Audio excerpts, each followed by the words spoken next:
Hey everyone, and welcome back to Speak More Fluently. We talk a lot on this show about different methods and techniques for improving your spoken English. And there's so many great approaches out there. But one thing that often gets overlooked is how to actually see the progress you're making. It's easy to get caught up in the day-to-day of studying and practicing. You can kind of lose sight of the bigger picture, right? Totally. Yeah. And that's what we're diving into today. This deep dive is all about understanding how to track your progress in a way that actually motivates you and keeps you moving forward.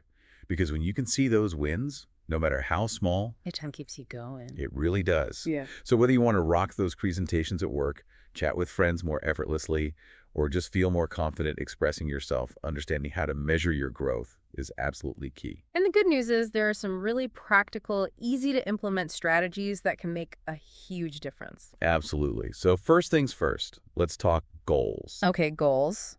Everyone who's listening probably has that big picture in mind, right? Mm-hmm. They want to speak English more fluently. Yeah, that's the dream. But that's kind of like saying, I want to be healthier or I want to be happier. It's a good starting point, but It's a great aspiration, but it doesn't really give you a roadmap, does it? nope, not at all. You need something much more specific. Right. So how can we make those goals more, actionable? Well, one really helpful framework is thinking about your goals in terms of SMART. Smart, like clever, Yeah.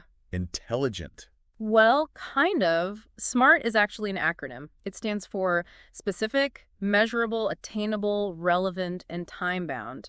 And when you apply these criteria to your goals, You suddenly have a much clearer path forward. exactly. So instead of just that general, I want to speak better, you could aim for something like, I want to be able to introduce myself and my work confidently in under 2 minutes. That's much more focused. Right. So let's break that down in terms of SMART. Introduce myself and my work is very specific. It tells you exactly what you want to be able to do. Okay, that makes sense. And in under 2 minutes, that's the measurable part. You got it. You've got a clear target to aim for. And attainable. How do we know if that's actually realistic? Well, you need to think about your current level and the resources you have available. If you're a beginner, maybe 2 minutes is too ambitious right now, but if you've got a decent foundation, it's probably within reach. Okay, I see. And relevant, I guess that means it has to be something you actually need or want to do in your life. Exactly. Like if you're using English professionally, being able to give a concise and confident introduction is super relevant. Definitely. And time-bound. That's where you set a deadline. So you could say, I want to feel confident doing this by the end of next month. Having that time pressure can really help with motivation. It's like you're giving yourself a mini challenge. It is. And what's really cool is that just by writing down that SMART goal, it becomes less of a hazy idea and more of a real target you can work It towards. kind of crystallizes it, right? Exactly. And having that clarity not only helps you focus your efforts, but also makes it much easier to stay motivated. Because when you finally nail that 2-minute introduction, You get a real sense of achievement. it's not just this vague feeling of maybe being a little bit better. It's like, boom, I did that. It's so satisfying. So, okay, you've got your clear, smart goal in place. But how do you know where you're even starting from? You need a starting point, right? That's a great question. And it leads us nicely to the next step, which is self-assessment. Self-assessment. So, taking a good, honest look at your current abilities. Exactly. Think of it like taking an inventory of your skills, because you need to know where you are now to really appreciate the journey and to see how far you've come. Otherwise, it's all relative. Exactly. And there are some helpful tools out there that can make this process a bit more concrete. One that I find really useful is looking at those can-do statements. Can-do statements. I'm not familiar with those. So you know how in language learning, there are all these different levels, like A1, B2, C1, and so on? Yeah, I've heard of those. Well, often associated with those levels are these lists of can-do statements. They basically describe what a learner at that particular level can typically do. Oh, okay. So, like, I could order a coffee in English or something. Exactly. It could be something like that, or it could be more complex, like I can give a presentation on a familiar topic, or I can understand the main points of a news article. I see. So how do you actually use these can-do statements for self-assessment? Well, you basically look at a list for a level that you think you're around, and you honestly ask yourself, can I do this? So you go through each statement and it's like a yes, no, or maybe. Pretty much. And what's really eye-opening is if you do this regularly, say every few weeks or so. You start to see a pattern. Exactly. You start to see which areas you're consistently feeling good about and which ones you're still finding a bit challenging. It takes away some of the guesswork about your actual level. It does. And that clarity is super valuable for focusing your efforts on the areas that need the most attention. Okay, that makes a lot of sense. So we've got setting SMART goals and using self-assessment with those can-do statements. What's another practical strategy we can use to track our progress? This next one might feel a little daunting for some people, but I promise it's incredibly powerful. Oh, okay, lay it on me. Recording yourself speaking. Yes. I've heard this can be really helpful, but I think a lot of people are a bit scared to actually do it. I get it. It can feel a bit strange at first, hearing your own voice played back. It's like, is that really what I sound like? Yeah, it can be a bit of a shock, but honestly, it's one of the most direct and effective ways to identify those areas where you can improve. It's like having a mirror held up to your speaking. Okay, so how do we actually go about doing this? Well, you don't need any fancy equipment. Just grab your phone or your computer or open up a voice recording app. Most phones have them built in these days. Exactly. And then just choose a topic to talk about. It could be anything, a recent news story, a summary of a movie you watched, or even just describing your day. The key is to keep it relatively short. Yeah, don't feel like you need to record a whole podcast episode. A minute or two is plenty to start with. And then, the hard part, I guess, listening back. Exactly. And this is where it gets really valuable. But don't just have it on in the background while you're doing other things. Really listen critically. Pay attention to where you hesitate, any words or sounds that you find tricky to pronounce, or places where you struggled to find the right vocabulary. And the real magic happens when you make this a regular practice. Absolutely. If you do this, say, once a week, you will start to hear those changes over time. It's like creating a timeline of your progress. Exactly. You'll probably notice that you're pausing less, your pronunciation is becoming clearer, and you're using a wider range of vocabulary. It's concrete proof that your efforts are paying off. And that can be incredibly motivating. So we've talked about looking inwards at our own progress through self-assessment and recording. But getting feedback from other people is also really important, right? Definitely. Other people can often pick up on things that we might not even be aware of ourselves. They have a different perspective. Exactly. But it's super important to ask for feedback in a way that's actually helpful. So what does that look like? Like, how do we ask for feedback in a constructive way? Well, first of all, be specific. Instead of just saying, "How is my English?" try to direct their attention to particular aspects of your speaking. So we could ask about specific things like pronunciation or grammar or vocabulary. Exactly. You could also ask about your communication strategies, like were you able to get your message across clearly? Did you ask for clarification when you needed it? Did you use any filler words excessively? Oh, yeah, the ums and ahs. Yeah, those. And another helpful tip is to ask for balanced feedback. So aim to get 2 positive observations for every constructive suggestion. Oh, that's a great idea. Yeah. Because nobody wants to just hear a list of all the things they're doing wrong. Exactly. It's about keeping it encouraging and focusing on both strengths and areas for improvement. And it's important to choose the right time to ask for feedback, too, right? You wouldn't want to just ambush someone in the middle of a casual conversation. Definitely not. A good time to ask is after a practice conversation, or maybe after you've given a short presentation. Somewhere where it feels natural to reflect on how it went. So being mindful of the context. Exactly. And when you do get feedback, make sure it's specific and actionable. Instead of someone saying your grammar wasn't great, it's much more helpful if they can point out a particular error you made and tell you the correct way to say it. So, for example, instead of "I go to the store yesterday," they could say, "You should have used the past tense, went," in that sentence. Precisely. That way, you know exactly what to work on. And then the key is to actually take that feedback on board and try to apply it in your future practice. It's a continuous cycle of learning and improving. Exactly. Okay, so we've talked about setting goals, self-assessment, recording ourselves, and getting feedback. Now let's move into the digital world. Ah, yes, technology. It plays such a big role in language learning these days.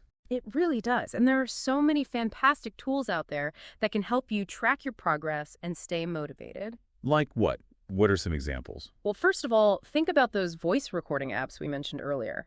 Most of them allow you to save and organize your recordings. So you can actually go back and listen to how you sounded weeks or even months ago. Exactly. And that can be so revealing. It's amazing to hear how much your fluency and pronunciation can change over time. And there are those digital flashcard platforms that are great for learning vocabulary. Do they also have progress tracking features? Many of them do. They can show you which words you're consistently getting right, which ones you need to review more often, and how your overall vocabulary is expanding. It's like having a personalized vocabulary tracker. It is. And then there's another category of apps that are specifically designed for speaking practice. Oh, wow. What do they do? Well, some of them use artificial intelligence to analyze your pronunciation and give you feedback on things like clarity and accuracy. That sounds super high-tech. It is. And some of them even go a step further and assess your fluency, giving you a score based on things like your pace, pauses, and the complexity of your sentences. So you can actually see data points improving. Exactly. It's no longer just a feeling. You have concrete metrics to show you how far you've come. That's incredible. So technology can definitely play a big role in tracking our progress. And speaking of tracking progress, I came across this really interesting idea of keeping a learning journal. Oh, learning journals are fantastic. I'm a big fan of those. What exactly is a learning journal? Well, it's basically a notebook where you jot down your thoughts, observations, and reflections related to your language learning. So it's a place to record your journey. Exactly. You can write about new words or phrases you've learned, any challenges you've encountered, and even those aha moments where something finally clicked for you. And alongside the learning journal, I also read about keeping an error log. Oh, error logs are super helpful, especially for those of us who are a bit perfectionistic and tend to beat ourselves up over mistakes. So how does an error log work? Well, whenever you notice yourself making a mistake, whether it's in speaking or writing, you write it down in your error log. So you're keeping a record of your mistakes. Yes, but the key here is not to just dwell on the mistake. You also want to write down the correct version. So you're learning from your mistakes. Exactly. And to really cement that learning, you can even create a little mini exercise to practice the correct form. So for example, if I wrote down, I go to the store yesterday in my error log. You would then write the correct version, I went to the store yesterday. And then maybe create 3 more sentences using the past tense. Exactly. That way you're not just recognizing the mistake, you're actively working to correct it. I love that proactive approach. Yeah. And I can see how reviewing that error log over time and seeing those same mistakes disappear. It can be incredibly motivating. It shows you that you're actually learning and improving. And speaking of motivation, I think it's so important to celebrate our wins along the way, no matter how small they might seem. Oh, absolutely. Celebrating our wins is crucial for staying positive and keeping that momentum going. Because it's so easy to get caught up in what we still can't do. Yeah, we can be really hard on ourselves. So what are some ways we can celebrate those wins, even the small ones? Well, first of all, just acknowledge them. Don't let them pass by unnoticed. Did you manage to have a whole conversation in English without switching back to your native language? That's definitely worth celebrating. It is. Did you successfully use a new idiom or phrasal verb that you learned? Did someone compliment you on your pronunciation? These are all wins, big or small. And how do we actually celebrate them? Do we need to throw a party every time we use the past tense correctly? Haha, no, not necessarily. But you could treat yourself to something small, like a cup of coffee or a piece of chocolate. Or just take a few minutes to really savor that feeling of accomplishment. Exactly. And don't be afraid to share your wins with others, too. Tell your language partner, your teacher, or even post about it on social media. It's all about building that positive reinforcement. Exactly. Now, even with all these fantastic strategies in place, there will be times when you might feel like you've hit a plateau. That's so normal in any learning process, isn't it? You have those moments where you're like, am I even making any progress? It happens to all of us, and that's where taking the time for regular reflection becomes super important. Reflection. So stepping back and looking at the bigger picture. Exactly. It's about looking at all the data you've gathered through those progress tracking activities and asking yourself some key questions. Like what kind of questions? Well, first of all, revisit those SMART goals you set. Are they still relevant? Have you made any progress towards them? Do they need any adjustments? It's about making sure your goals are still aligned with your current needs and aspirations. Exactly. Then look at the feedback you've been getting, both from yourself and from others. Are there any recurring themes? Are there specific areas where you're consistently struggling? And then, based on all of that, you might need to adjust your learning strategies. Absolutely.